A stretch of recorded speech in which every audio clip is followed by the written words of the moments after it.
बगल मेरे साथ गौमुख खलगांव परमगांव गोकलगांव अंजल खेदिया प्रकाशा कलकुआ डेढ़िया राजपीपला गोरा तपे वनभूमि इंद्रेश्वर कार्तिक मुनि हनुमान टेकरी सुखदेव मंदिर झगड़िया मनी गुमान देव बलवाला कुंड हरसोर हनुमान टेकरी कोटेश्वर कटपुर बिमलेश्वर बाबागल मीठी तलाई सतुआ गांव सुगा गांव पांचमुखी हनुमान जी मौनी आश्रम नीलकंठ आश्रम पुनीता आश्रम नानेश्वर आश्रम अंतुया आश्रम टबो छोटे उधर पर कारी बावड़ी माड़ो धार इंदौर भोपाल बुधनी बाबागल जबलपुर जबलपुर ग्वालिघाट पूर्व मंडला जिला रंगा डिंडोर जिला रंगा अनूपपुर जिला मैया नर्मदा मैया बगिया सब जड़ी बूटी मिलती है आश्रमा सोनभद्रा सब मूर्ति मंदिर में है रामकुंडा कभी जोता है करंजिया डिंडोरिया देवगांव बिलगांव नामनगर किला है महाराजपुरा महाराजपुर झोंतुस गुड़गांव नरसिंहपुरा नरसुंस करेलिया गढ़वारा गढ़वारा बनकली पिपरिया है और रानी पिपरिया में बैठे नरबदे हाथ सुहा पर सुहाग पर सेमरिया बाबैया नर्मदापुरम है नीचे जाओ फोक्सा टिगरिया घाट रतनगांव गोंदगांव भिलाड़िया है हंडिया है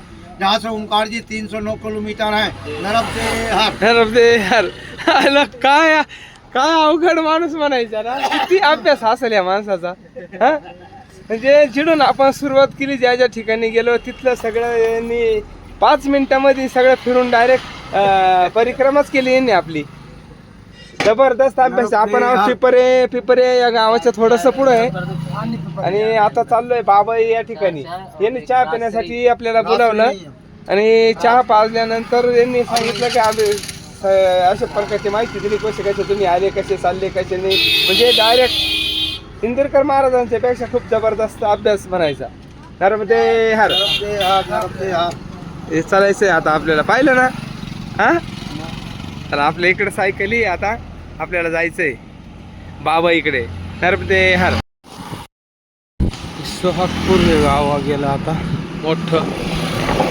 शहर होता मोठं बाजार आता आपल्याला बाबा इकडे जायचंय बाबा इथून 28 किलोमीटर बाबा इथवरून तवा नदी ओलांडून ते टेरेसकडे जायचे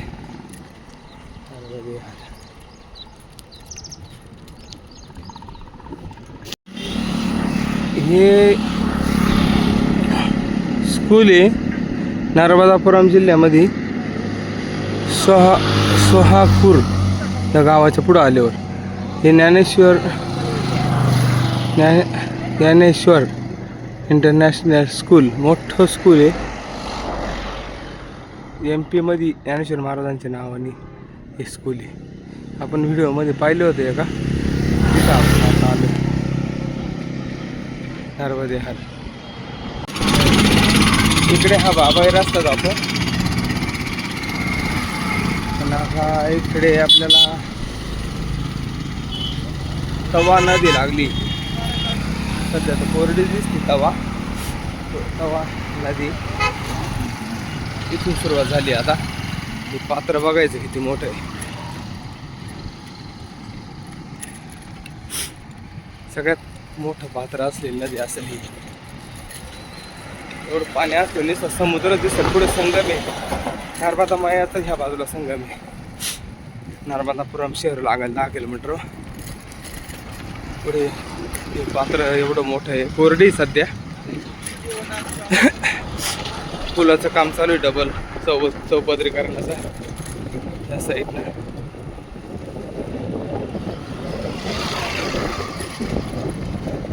तमाम नदीचं पात्र एवढं मोठं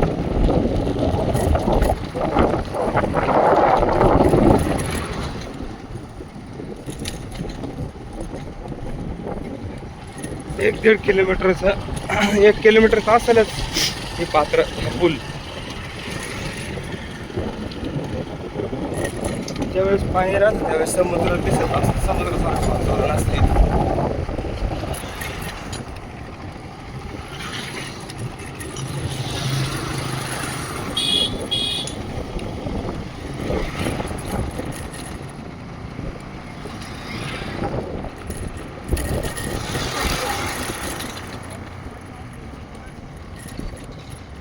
थोड्या वेळ बंद कर पुढे गेलो बघतो मागे गेलं एवढं पात्र आहे अजून तिकडे अजून भरपूर पात्र आहे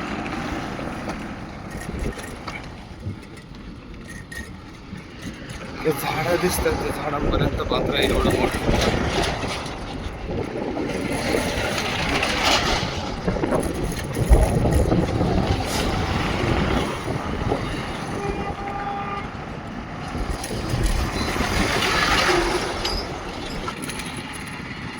आता सगळी सुकलेली आहे, पाणी नाही त्याच्यात.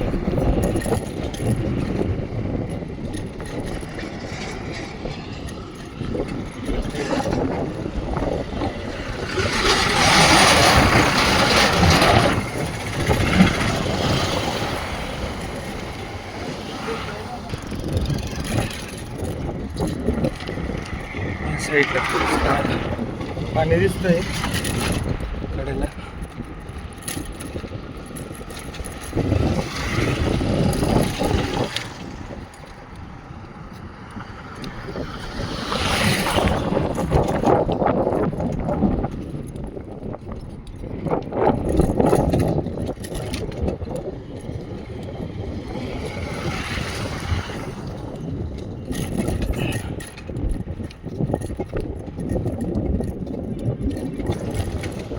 आत्ताशी निम्म्यात आलोय आपण.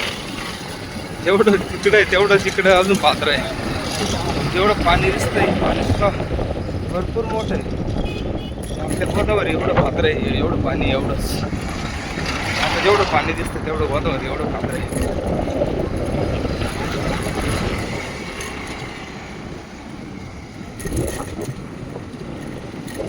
अजून पुढे भरपूर जायचं.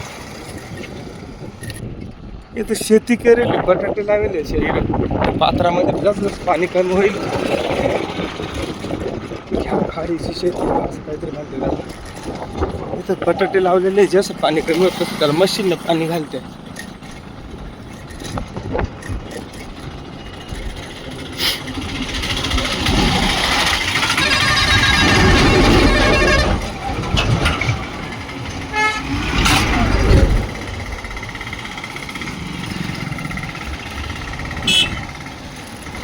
संपली आता नदी.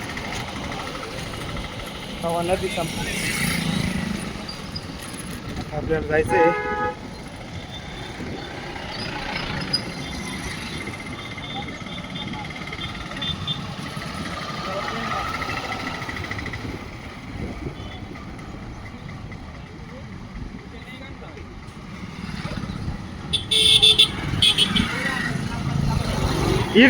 इकडंच विचारून घ्या बरं. इटारसी रोड, इटारसी.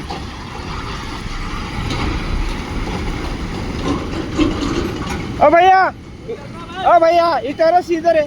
किधर? चला.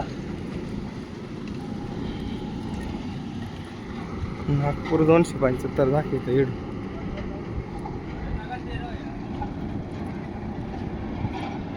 इटारसीला जायचं आपल्याला आता. इटारसीमधून आपण गर्दीच्या शहरातून आलो. आपल्याला जायचं होतं काय गावात नाही, तर इथं वाटेत आपण 6:15 झाले. इथं रात्रीचा मुक्काम करणार आहे आपण आता. मेकल सुद्धा आश्रम खेडपट्टी मंदिर जिल्हा खेडी हे नाव आहे. इथं आपण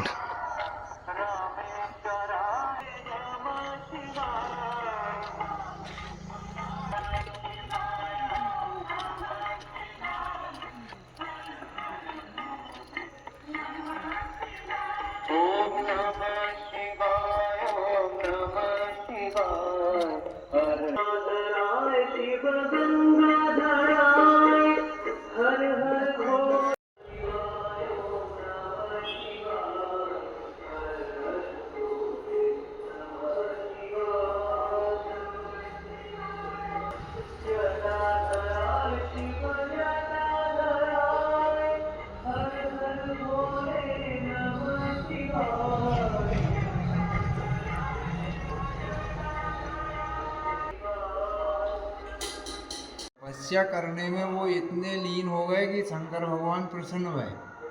फिर शंकर भगवान ने उनसे पूछी कि भाई नर्मदा पृथ्वी पे आना नामुमकिन है। फिर वो नहीं माने तो शंकर भगवान ने फिर पृथ्वी के सारे पर्वतों को इकट्ठा किया। 6 पर्वत हैं और एक पर्वत का लड़का है ये मेकल, अमरकंट वाला पर्वत जो है, पर्वत का बेटा है। तो शंकर भगवान ने वो 6 ही पर्वत से पूछा है कि तुम में से नर्मदा का भार कौन झेल सकता है। तो मेकल का बाप कहता है कि मेरी हस्ती नहीं और मेरे ये 5 भाइयों की भी नहीं है, मेरा बेटा है अमरकंट में मेकल, वो ही एक नर्मदा का भार झेल सकता, बाकी कोई वीर नहीं है। बोले ठीक है। शंकर भगवान वहां से चले तो मेकल पर्वत में पहुंचे पैदल। हाँ, तभी बराबर पैदल ही करना उनका चाहिए। लड़का नहीं था, वो परिक्रमा के बाद लड़का हुआ था। आज वो लड़का भी नहीं है, समझ लो। तो उतने शक्तिशाली तो बनो। मैया ने तुमको बुलाया जरूर, पर अधूरा बुलाए, क्योंकि आपका अहंकार आपको खा रहा है। बराबर।